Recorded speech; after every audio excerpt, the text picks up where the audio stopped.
बच्चों हमारा चैप्टर 5 जब जनता बगावत करती है 1857 और उसके बाद कंप्लीट हो गया है।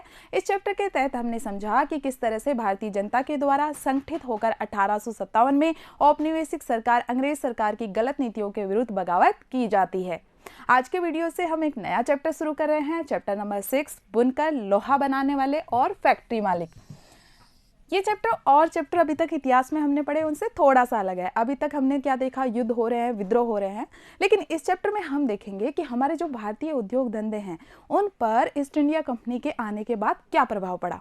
सबसे पहले हम ईस्ट इंडिया कंपनी से आने के पूर्व की स्थिति देखेंगे कि ईस्ट इंडिया कंपनी के आने से पहले भारतीय उद्योग धंधे मेनली सूती वस्त्र उद्योग, लोहे व इस्पात उद्योग, ये किस हालत में थे और अंग्रेजों के आने के बाद इनमें क्या क्या परिवर्तन हुआ। इसी के साथ ही इनमें काम करने वाले वर्ग, जिसमें कि हम देखेंगे बुनकर, साथ ही लोहा बनाने वाले, इनके जीवन पर क्या विपरीत प्रभाव पड़ा। तो बहुत ही इंटरेस्टिंग चैप्टर है।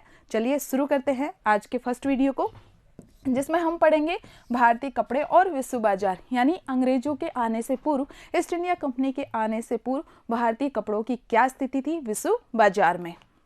तो हम देखते हैं, सबसे पहले शुरुआत करते हैं कि अंग्रेज आए, बंगाल पे उन्होंने विजय हासिल की। याद करो जरा, पढ़ा था हमने चैप्टर 2 में कि 1757 के प्लासी का युद्ध था, उसमें जीत करके अंग्रेजों ने अपनी पहली विजय, पहली जीत दर्ज की बंगाल में, है ना।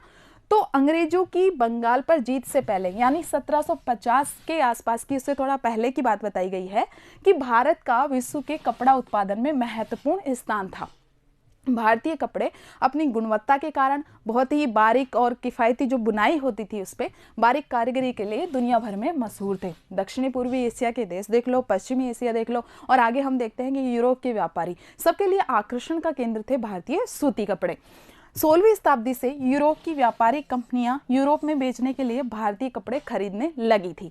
हम देखते हैं कि यूरोपियन कंपनी में होड़ मच गई थी 16वीं सदी के आसपास। पुर्तगाली आए, इंग्लैंड के लोग आए, डच आए, है ना, फ्रांसीसी आए, इन लोगों में होड़ मच गई थी कि भारत के मसालों को लेके जाएं, सूती और रेशमी कपड़ों को लेके जाएं। क्यों होड़ मची?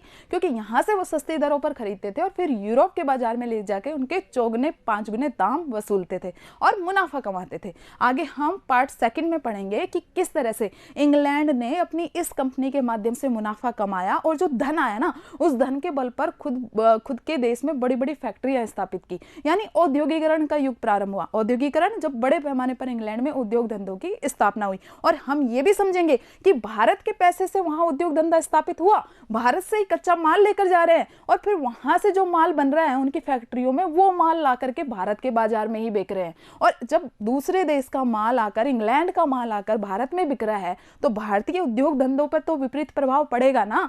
तो इसी के कारण फिर भारतीय उद्योग धंधे नष्ट होने लग जाते हैं। लेकिन अपन तो पहले की स्थिति पढ़ रहे हैं, जब सब अच्छा था, जब भारतीय उद्योग धंधों की विश्व में बहुत ज्यादा मांग थी सूती वस्त्र की। यहाँ देखिए, यहाँ कुछ नमूने बताए गए हैं 2 एग्जाम्पल के माध्यम से कि ये कुछ वस्त्र थे। हालांकि पटोला साड़ी वगैरह आज भी बहुत फेमस है, आज भी इनकी उतनी ही डिमांड है। ये देखिए, यहाँ पे पटोला बुनाई को दिखाया गया है। 19वीं सदी के मध्य का एक नमूना बताया गया है और यह बुनाई सूरत, अहमदाबाद, पाटन, गुजरात वाले क्षेत्र में होती थी और इंडोनेशिया में इस बुनाई का काफ़ी अच्छा खासा मार्केट था। और आगे हम देखते हैं कि इंडोनेशिया की जो स्थायी बुनाई परंपरा थी उसका तो ये हिस्सा ही बन गई थी।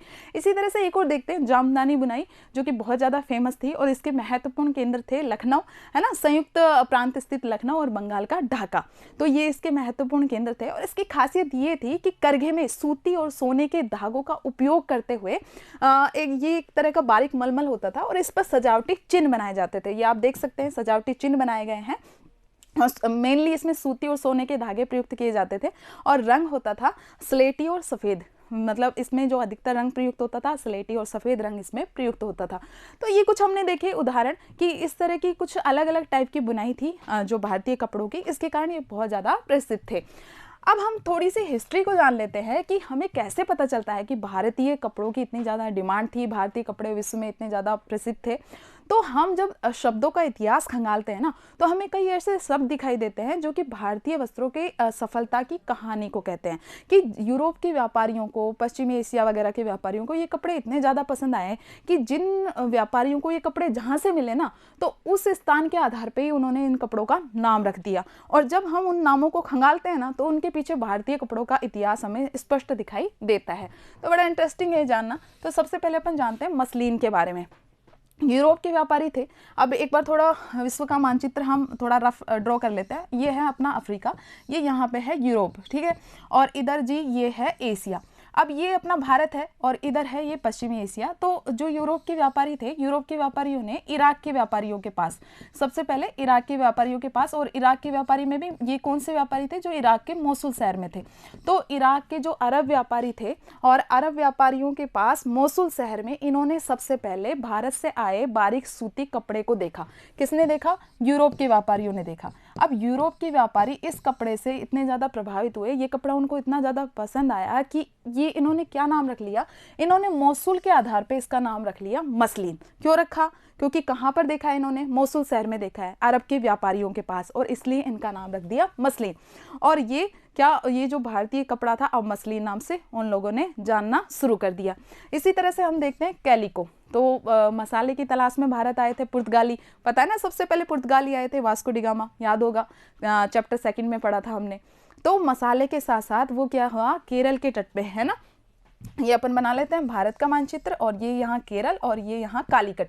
तो मसालों की तलाश में भारत आए पुर्तगालियों ने केरल के तट पर कालीकट में डेरा डाला। जब वो यहाँ से मसाले वगैरह लेकर जा रहे थे तो अपने साथ सूती कपड़ा भी लेते हुए चले गए। बाद में ये सूती कपड़ा इतना ज़्यादा प्रसिद्ध हो गया कि उन्होंने जो कालीकट में लेके गए थे तो इसी आधार पर इसका नाम रख दिया कैलिको। तो किस नाम से जाने लग गया? भारत के सूती कपड़े को कैलिको के नाम से जाने लग गया। आगे हम पार्ट 2 में पढ़ेंगे कैलिको अधिनियम के बारे में, कि इस सूती कपड़े को ही वहाँ पर कैलिको के नाम से जाना जाने लग गया था। इसी तरह के कुछ अन्य शब्द भी हैं, जैसे कि सिंटज है। सिंटज हिंदी के छींट शब्द से निकला है, और हम सभी छींट के कपड़ों से परिचित होंगे। छींट के कपड़ों के हम जो सूट वगैरह भी सिलवाते हैं। तो भारत में जो रंगीन फूल पत्तियों वाले छोटे छापे के कपड़े हैं उसको छींट कहा जाता है। ये जो आपको नमूना बताया गया है, ये आंध्र प्रदेश के भारतीय कपड़े पर छपाई छींट का नमूना है, और 19वीं सदी के मध्य का है, जब ईरान व यूरोप को इसी तरह के छींट के कपड़े निर्यात किए जाते थे, बेचे जाते थे।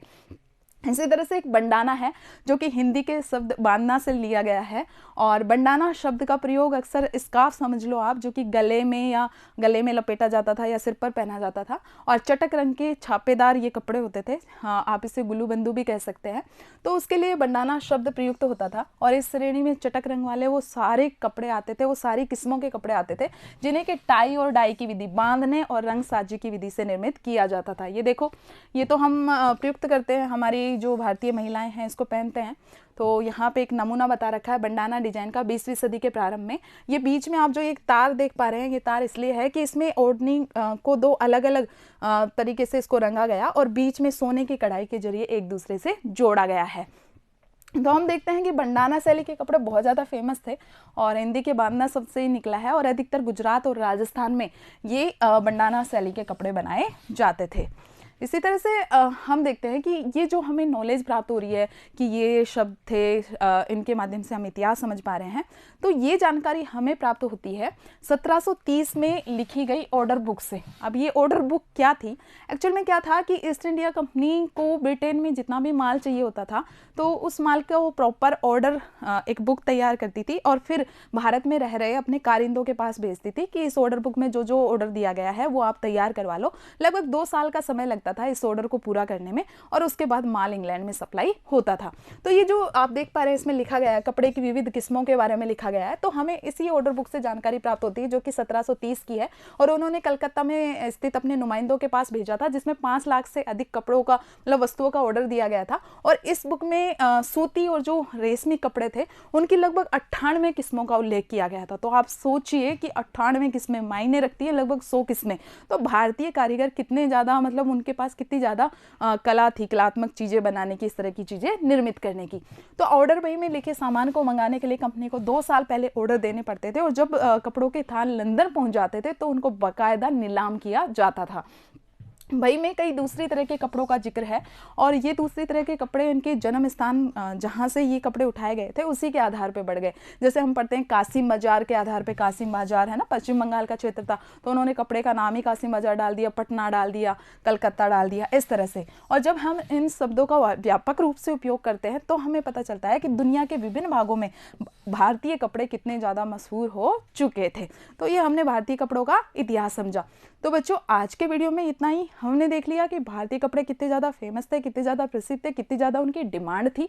अगले वीडियो में हम पढ़ेंगे कि भाई ईस्ट इंडिया कंपनी आ गई है, अच्छी खासी लूट खसोट कर रही है, यहाँ से कच्चा माल लेकर जा रही है, अपने उद्योग धंधे स्थापित कर लिए हैं, नई नई मशीनों का आविष्कार कर लिया है और कम कीमत पर सूती वस्त्रों का निर्माण कर रही है। अब सूती वस्त्रों का निर्माण कर रही है वो तो ठीक है, लेकिन उसको खपाने के लिए भी भारत का बाजार ही ढूंढ रही है। यानी भारतीय उद्योग धंधों को बिल्कुल चौपड़ कर देती है। ब्रिटेन से जो प्रतिस्पर्धा होती है, इसके कारण यूरोप के बाजारों में भी भारतीय वस्त्रों की मांग धीमी पड़ जाती है, भारतीय उद्योग धंधे चौपट हो जाते हैं और बुनकर बेचारे परेशान हो जाते हैं। तो उसी कहानी को समझेंगे नेक्स्ट वीडियो में, नेक्स्ट पार्ट में। धन्यवाद।